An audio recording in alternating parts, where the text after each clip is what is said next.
Do is you want to get a fidget spinner like this. You want to spin it really fast, and then you see this little label thing here, right? If you get one that's got 2 on them, just put it on there, and there you go, machine gun sounds. Look.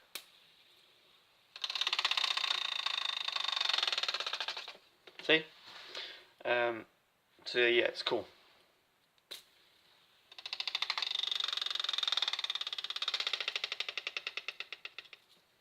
Obviously, it doesn't last for that long because fidget spinners do slow down when they touch objects, but why not? So yeah,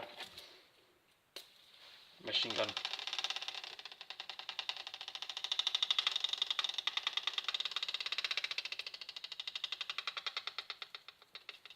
So yeah, just wanted to show you how to make machine gun sounds. Okay, bye.